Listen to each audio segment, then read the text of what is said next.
নমস্কার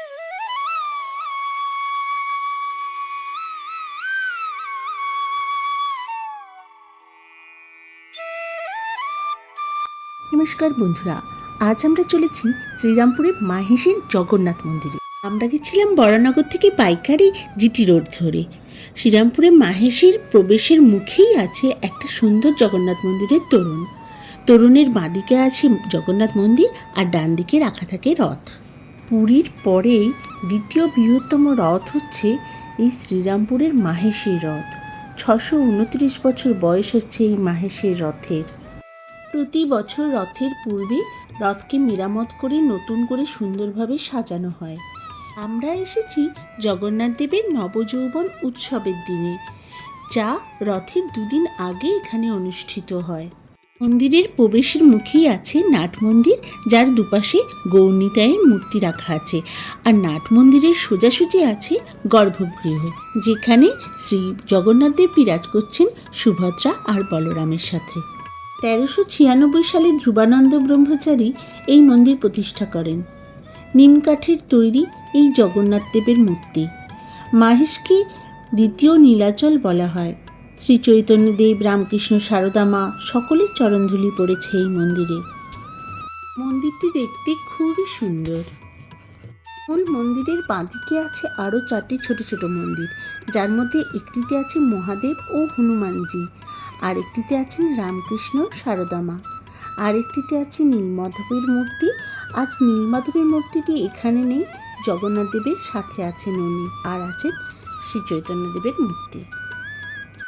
আমরা জগন্নাথ দেবকে দর্শন করবার পূর্বেই জগন্নাথ দেবকে ভোগ নিবেদন করার জন্য নিয়ে যাওয়া হচ্ছিল। বেশ কিছুক্ষণ গর্ভগৃহে দরজা বন্ধ করে দেওয়া হলো। ভগবানের ভোগ গ্রহণের পরে দরজা আবার খোলা হলে তখন আমরা ভগবানকে দর্শন করার জন্য গর্ভগৃহে প্রবেশ করলাম। স্নানযাত্রার দিনে জগন্নাথ দেবকে ঘড়া ঘড়া জল ও দুধ দিয়ে স্নান করানোর কারণে ভগবানের জ্বর হয়, শরীর অসুস্থ থাকে। তাই আজকের দিনে মানে রথযাত্রার দুদিন আগে ওনার জন্য এই নবযৌবন উৎসব পালন করা হয়। আজকের দিনেই জগন্নাথ দেবের প্রাণ প্রতিষ্ঠা করা হয়।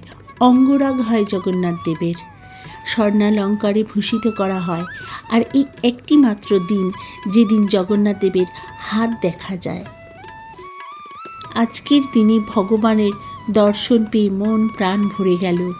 পুষ্পাঞ্জলি দিলাম, পুজো দিলাম ওনার, আর মনে ভীষণ ভীষণ শান্তি আর আনন্দ পেলাম।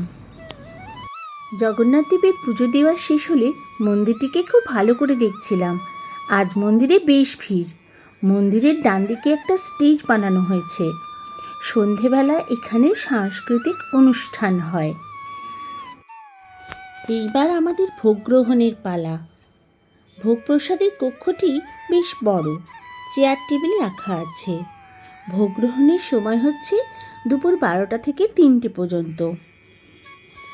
আজ ভগবানের প্রসাদে ছিল খিচুড়ি, লাবড়া, ছোলার ডাল, সবুজ মুগ ডাল, জগন্নাথের মহাপ্রসাদ, আলুর দম, পোলাও, ছানার তরকারি, ধোকা ভাজা, চাটনি, পায়েস আর মালপোয়া।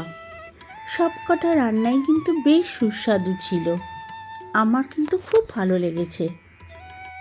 মন্দিরের প্রবেশদ্বারের বাদিকেই আছে একটা ছোট্ট শপ, যেখানে জগন্নাথ দেবের ছবি ও বই বিক্রি হচ্ছে। আর মন্দির থেকে বাইরে বেরিয়ে দেখি মেলা বসেছে। এই মেলা এখন 1 মাস যাবৎ চলবে। আপনারা সময় করে একবার ঘুরে যেতে পারেন। কেমন লাগলো বন্ধুরা আমার আজকের এই ভিডিওটি? যদি আপনাদের আমার এই ভিডিওটি ভালো লেগে থাকে তাহলে আরও নতুন নতুন ভিডিও দেখার জন্য পুবিশ প্যাশন চ্যানেলটিকে সাবস্ক্রাইব করতে ভুলবেন না কিন্তু। আর ভিডিওটা যদি ভালো লাগে লাইক, কমেন্টস ও শেয়ার করবেন প্লিজ।